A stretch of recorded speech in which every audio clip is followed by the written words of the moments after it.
Carla le gusta mucho estar aquí, le gusta mucho pasearse por los pasillos, le gusta mucho mirar a ver lo que hace la otra gente, le gusta mucho ver lo que cocinan los demás, se asoma a ver lo que... Pero ella quiere volver a la casa y dice a casa a comer.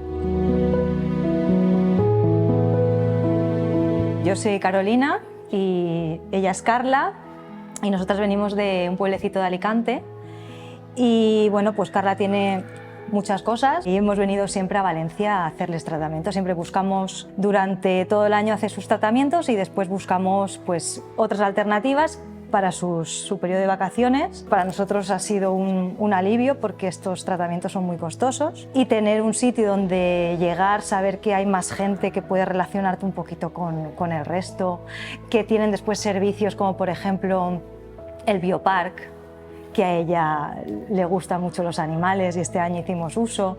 Tenemos, pues yo qué sé, tenemos aquí al lado el tren, que le encanta a ella subir al tren, ¿verdad?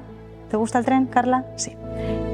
Nosotras nos quedamos aquí 2 semanas seguidas y nada, y siempre, pues eso, siempre nos reciben con los brazos abiertos. Nosotros llegamos aquí, tenemos nuestras cosas, no es un hotel, no es una casa de estudiantes, porque claro, las familias normalmente cuando tenemos problemas o cosas que van surgiendo, siempre se añade y no tener que pensar en alojamiento, no tener que pensar en un sitio donde no conoces a nadie. Nos da mucho reconforte emocional.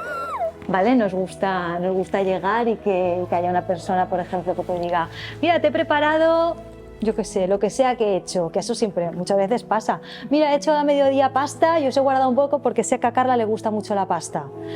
Saber que, pues, que tienes un sitio, un sitio al que llegas y que estás a gusto y que, pues eso, que estás bien.